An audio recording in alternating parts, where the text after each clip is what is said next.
Postpartum depression is a topic that is very near and dear to my heart.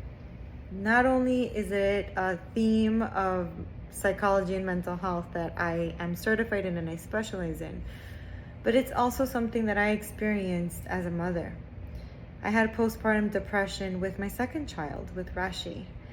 I cried for 6 months straight. It was in that time period where I began to understand how the mind can play tricks on us. I felt like my children would do better off without me, that they would be better with their father and their nanny.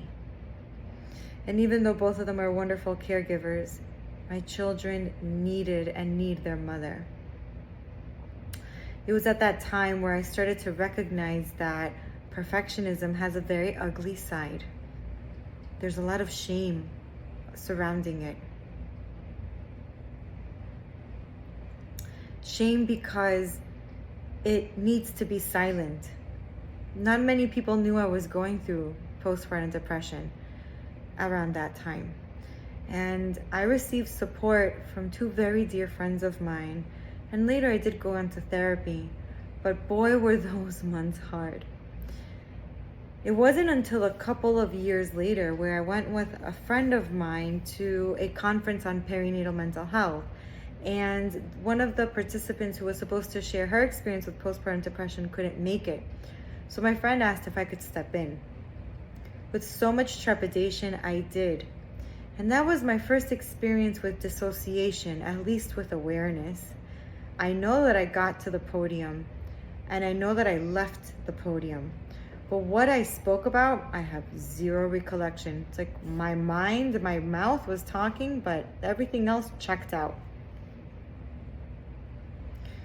Perfectionism and its effects are real. Statistics show that children who are raised by mothers with untreated postpartum depression have a slew of problems down the line. They have higher chances of attention deficit disorder, of insecure attachment, of a positional defiant disorder where they're unruly, where they're constantly pushing people's buttons and triggering them. Their IQs are lower. Their ability to function in everyday life is more difficult. The way that they relate to others suffers. They don't have a secure base because their mother was not able to be there emotionally, sometimes even physically for them the way that they needed to in those beginning years. I used to be so ashamed of sharing this information. But if there's anything that I have learned, it's that shame survives in silence.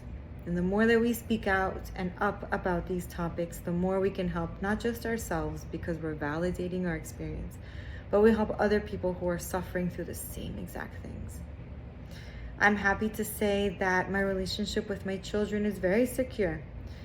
And I have almost 100% confidence that they would say the same thing about their relationship back with me.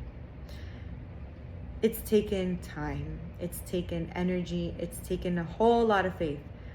But I knew from the pit of my stomach to the core of my heart to all of my mind that I was going to have a beautiful relationship with my children, and so be it. I wanted them to succeed and not suffer. And that is why I'm so passionate about this topic. Because with help, things do change. Not just for you, but for your children and for their children, if they so choose to be parents themselves. When you get help, everything around you changes. And it affects not just you, but everyone around you. I will say this until I'm blue in the face. But the time to act isn't down the road when they're old enough. The time to act is when you're feeling the woes and the throes of motherhood. It's in the beginning when they're still babies and you're doubting if this is just the baby blues or if this is something deeper, because no one should suffer.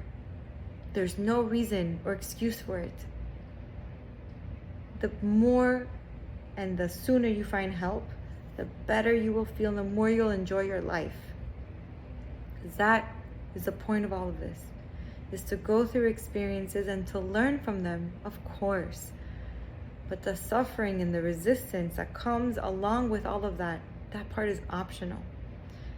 And some of us learn the hard way.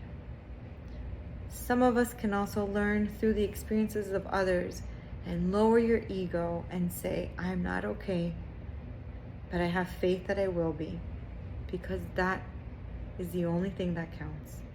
Because with faith, there comes awareness. With awareness, there's a path. With a path, there's self-acceptance through all of it. And from all of that comes living in the presence of yourself and of those around you, and that creates joy and love. So if you or someone you know is suffering from postpartum depressions or anxieties, tell them to get help. They may not take it the best way. Maybe they'll take it. And when they see the changes that it'll create for them and for their children, they'll be so grateful that it was through you that they realized that they could make a difference in their life.